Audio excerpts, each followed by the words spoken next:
Nós estamos orgulhosos de cada participante que a perseverar para acabar com o currículo aqui.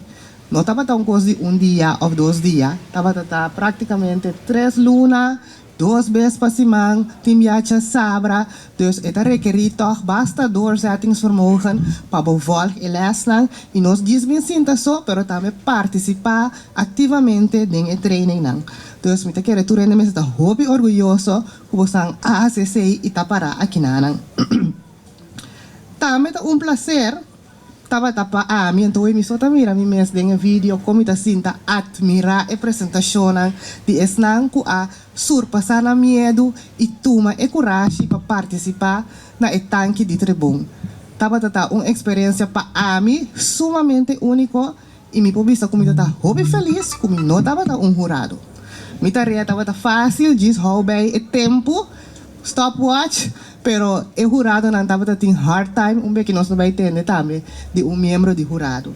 Pero estava tendo algo hobby impressionante para o mira, com nós gente com paixão, com determinação, a preparar uma apresentação para explicar bem na ideia, pero também convencer, contestar toda pergunta não criticou com a raia de corpo de um lado.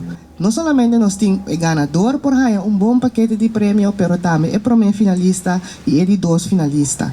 Tudo isso aqui tá prêmio para ajudar a seguir adiante com o negócio. Não laga o qual como assim na KVK Academy que era de uma teoria, pero sali vai praticar o qual como assim e faz uso de todos os tools incluindo prêmio como a raia para ajudar a parte aqui.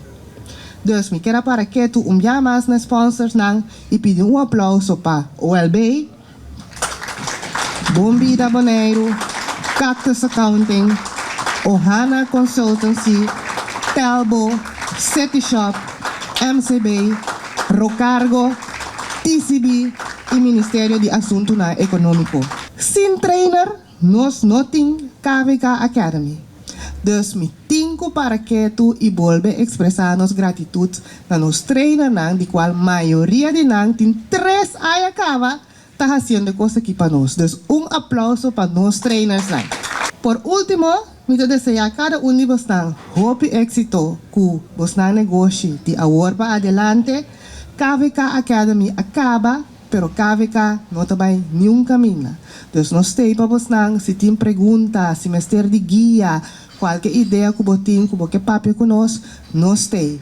Nós estamos back na ciclo hope exitoso de KVK Academy 2022. Caminha dia mais, nós cumprimos com o slogan de KVK Academy, qual está Educating and Empowering Entrepreneurs.